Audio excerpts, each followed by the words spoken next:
Hello everyone, welcome to Auric academy. Auric academy पे आपका बहुत बहुत स्वागत है। और आज हम बात करने वाले हैं कंसंट्रेशन टर्म्स की, जिसमें हम परसेंट निकालेंगे, weight by weight, percentage of weight by volume, percentage of weight by volume, volume by volume and ppm solution. तो ओवरऑल हम सॉल्यूशन में कॉन्सेंट्रेशन को किस तरह से डिफाइन करते हैं उसको फाइंड आउट करेंगे।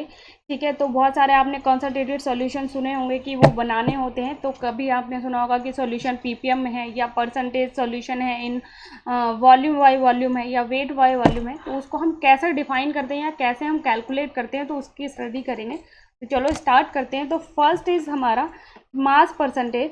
फर्स्ट है हमारा मास परसेंटेज। तो मास परसेंटेज से मतलब है जिसको हम वेट बाय वेट भी कहते हैं। इस तरह से भी आपने लिखा हुआ देखा होगा, वेट बाय वेट। तो यहाँ पे हम बात कर रहे हैं अगर वेट बाय वेट की, तो इसका मतलब ये है कि जो सॉल्यूट है वो भी उसका भी हम मास ले रहे हैं, और जो जिसमें हम डिज़ोल्व कर रहे हैं जो सॉल्वेंट है वो भी उसका भी हम मास ले रहे हैं। ठीक है, तो हम इसका फॉर्मूला देखते हैं क्या होता है। इसका फॉर्मूला है मास ऑफ सॉल्यूट, ठीक है, divided by total mass of solution. Solution, ठीक है, सॉल्यूशन में हमारा क्या आ जाएगा, सॉल्यूशन में जब हम टोटल मास ऑफ सॉल्यूशन की बात कर रहे हैं तो इसमें सॉल्यूट प्लस सॉल्वेंट दोनों ही आ जाएगा। और परसेंटेज की बात कर रहे हैं तो इंटू 100।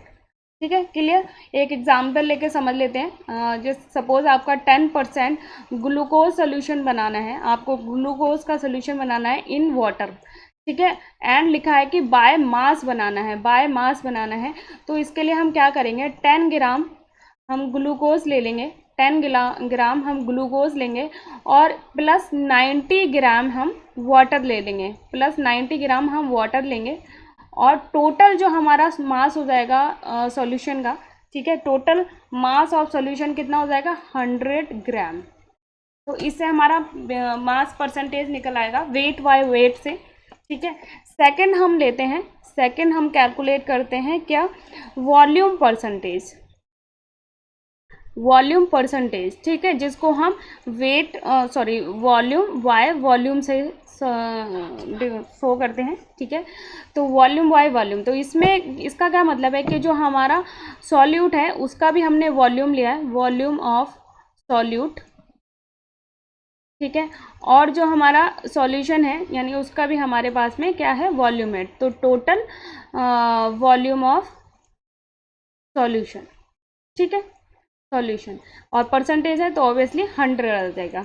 तो यहाँ पे हम एग्जांपल देख लेते हैं। सपोज आपने 10% एथेनॉल सोल्यूशन बनाना है in water, ethanol solution in water. तो इसका मतलब ये हुआ कि आप 10 ml क्या लेंगे, एथेनॉल लेंगे, 10 ml एथेनॉल लेंगे आप, और इसको 90 ml वाटर में डिज़ोल्व कर देंगे। तो जो ओवरऑल हमारा जो सॉल्यूशन आएगा वो आ जाएगा हमारा 100 ml। क्लियर। तो जो भी हम वॉल्यूम बाय वॉल्यूम लेते हैं, अगर हम यहाँ पे वेट बाय वेट की बात करें तो यहाँ पे हमारा टोटल 100 होना चाहिए, और यहाँ पे भी हमारा टोटल 100 होना चाहिए। अगर हम, ये हमारी एक स्टैंडर्ड स्टेज होती है कि हम 100 ml में ही कोई भी चीज़ को डिज़ोल्व, टोटल जो वॉल्यूम है सॉल्यूशन का वो 100 ml ही रखते हैं। ठीक है, एक स्टैंडर्ड कंडीशन की तरह से आप देख सकते हैं इसको, अगर हमें कोई सोल्यूशन बनाए तो। और कैलकुलेशन करने में भी ईजी रहता है कि 100 ml में हम कितना सॉल्यूट डिज़ोल्व करेंगे और कितना सॉल्वेंट लेंगे फॉर दैट। चलो नेक्स्ट देखते हैं। नेक्स्ट है हमारा third is mass by volume. Mass by volume percentage, जिसको हम वॉल्यूम वाई WYV से शो करते हैं। तो WYV अब तो आपको क्लियर होगा। तो मास of solute, mass of solute किसमें आ गया, इन ग्राम में ले सकते हैं आप। ठीक है, और volume, total volume of solution, ठीक है, इंटू 100। क्लियर हो गया, इंटू 100।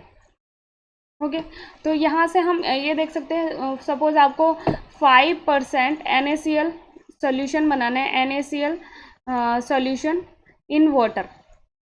ठीक है, अगर वो इस तरह से लिख के देते तो इसका मतलब ये कि 5 ग्राम आप क्या ले लोगे, 5 ग्राम आपने ले लिया NaCl, और इसको आप डिज़ोल्व कर दोगे 100 ml वाटर में, ठीक है। तो ये जो हमारा टोटल ओवरऑल बनता है, मीन्स हमको इसका ओवरऑल सोल्यूशन हमारा कितना होना चाहिए 100 ml, तो ये हमारा 100 आ गया। तो ये इस तरह से हमारा क्या कैलकुलेट हो जाएगा, mass by volume percentage. I hope तीनों क्लियर हो गए होंगे, कंफ्यूज नहीं हुए होंगे। वेट बाय वेट में हमने मास और सॉल्वेंट दोनों का ही वेट लेना है, मास लेना है, लेकिन ओवरऑल जो उनका 100 ग्राम रखना है, ठीक है। सेकंड, हमने वॉल्यूम बाय वॉल्यूम की बात की, तो उसमें सॉल्यूट और सॉल्वेंट दोनों को ही हमने वॉल्यूम में लिया, यानी उनका हमने वॉल्यूम लिया है, ठीक है। लेकिन जो ओवरऑल उनका सोल्यूशन का जो टोटल है वो 100 ml हुआ। थर्ड, हमने मास बाय वॉल्यूम की बात करी, तो यहाँ पे हमने वेट बाय वॉल्यूम लिया, यानी मास का हमने मास लिया हमने सॉल्यूट का, ठीक है, सॉल्यूट का हमने मास लिया, और सॉल्वेंट लिया हमने वॉल्यूम में, ठीक है। लेकिन जो टोटल हमारा वॉल्यूम बनेगा सॉल्यूशन का वो 100 ml होना चाहिए। क्लियर? इस तरह से हमने ये कैलकुलेशन तीनों कर ली। And last the important is ppm.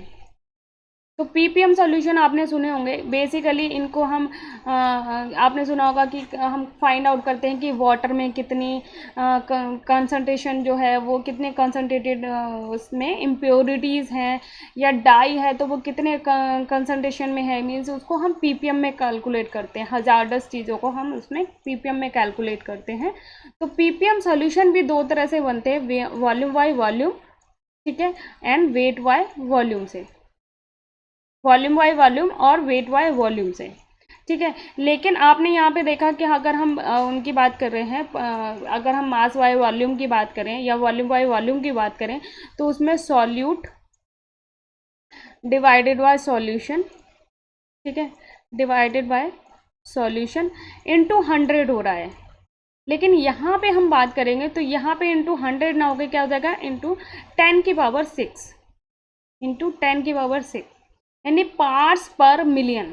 Ppm is parts पर मिलियन, पार्ट्स पर मिलियन, ठीक है।